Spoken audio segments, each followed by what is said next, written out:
What's going on, friends? Baltmatrix here, and today we're taking a look at Transformers War for Cybertron Trilogy Deluxe Class Chromia. Now, Chromia is kind of just a rehash of Nova Star,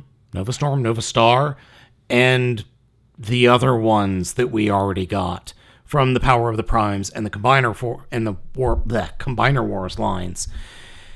This is not my favorite figure. In fact, of all the 4 deluxes that have come out in Wave 2, I'm going to say this one is the weakest, but not for the reasons you might think. The overall molding of the figure is actually pretty okay, and it could use a little bit more coloring, but it's not a bad looking figure. It unfortunately does suffer from the typical female or fembot look of hourglass figure character with a whole chunk of vehicle stuff hanging off the back.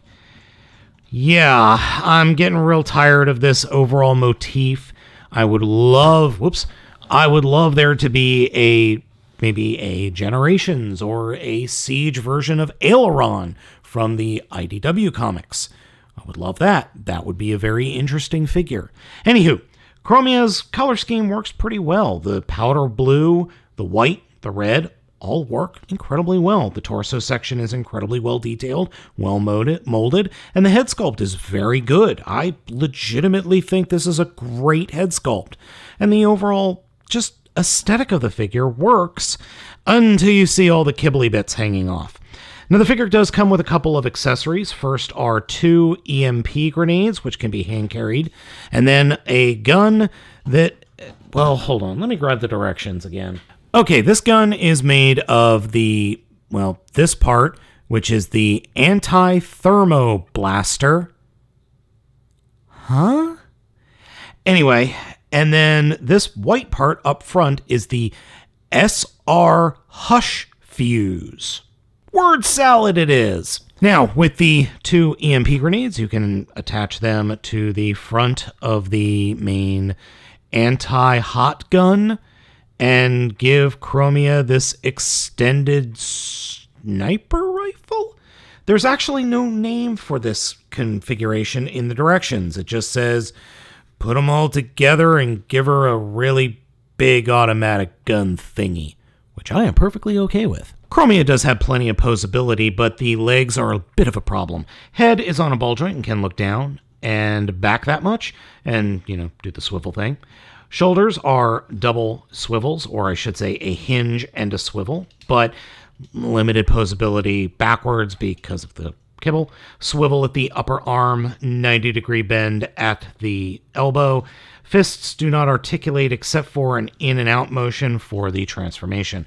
There is no torso articulation as long as you've got the backpack transformed correctly.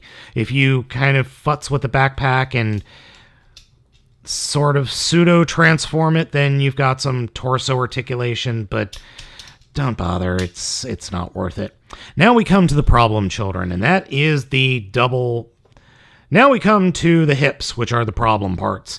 Ball joints in the hips are much too loose. The swivels at the thighs are way too loose. Knees are fine, but don't really bend all the way because they run into kibble. And by kibble, I mean vehicle components that are visible within the robot mode or just hanging off the robot mode. Ankle articulation forward and back and side to side, which I greatly appreciate, but it's part of the transformation, so it doesn't technically count. In robot mode, Chromia has multiple points of pegging things in. 1 peg on each bottom of the foot, 1 peg on each lower leg, 1 peg on each forearm, and 1 peg on each backpack section. Do be warned, however, because of the looseness of the ball joints in the hips, if you put anything on that backpack section that's too heavy, she just falls flat on her back.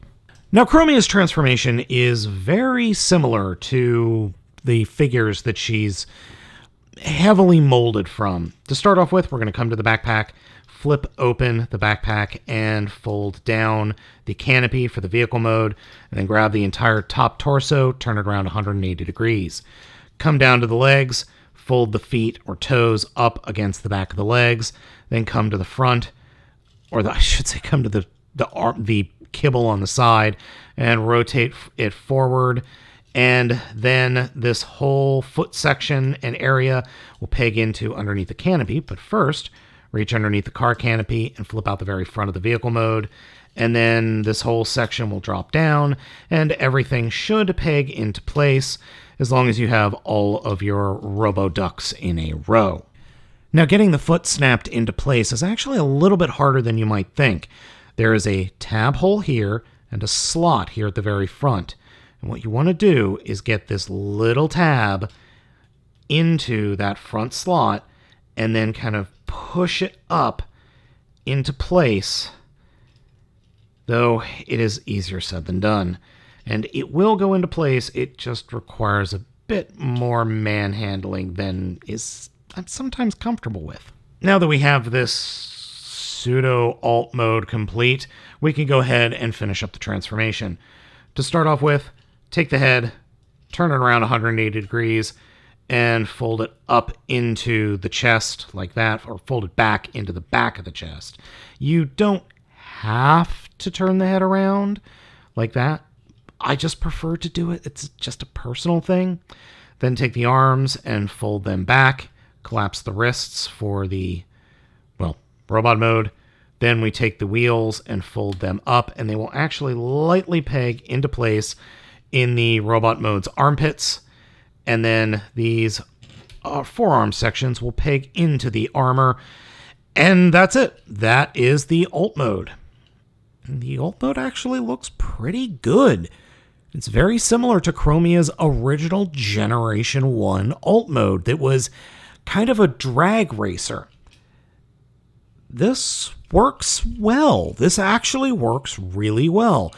Yes, the chest or upper torso of the entire robot mode is visible, but I'm okay with that because you can have some fun with this thing. In vehicle mode, we have 2 siege peg holes on either side, and then 1 siege peg hole up at the top. The EMP grenades are used in this mode by pegging into these open peg hole or pegs in the back, and they kind of just sit there and look like rocket boosters. And then the gun pegs in up top, and then the little, I'm assuming it's a silencer is what I'm assuming, pegs in like that. End up with a perfectly decent vehicle mode with a gun on top. But this being Siege, and those being Siege pegs, we can have a little bit more fun. See what I mean? A little bit more fun has been had. Overall, Siege Deluxe Class Chromia is okay. The figure is just okay. I wouldn't recommend anybody go out and just search high heavens for it, unless this is a figure that you really, really, really want to own. If that's the case, fine. I don't have any problems saying you should pick it up. But there are a lot better figures in this line. In fact, this is my least favorite figure in the Siege line thus far. I think that this is not a great figure, but that's not fair. It's not fair because we've already had a version of this mold multiple times already. 3, in fact. Yes, they've been different characters, but it's roughly the same idea. And really, Chromia deserves better. She's an interesting character, at least in the comics. So folks, let me know what you think of Chromia down in the comments. As always, I am Baltmatrix, asking you to be sure to hit that like and subscribe buttons. Be sure to hit the bell so you know when a new video is out. Thank you so much for watching. I'll catch you next time.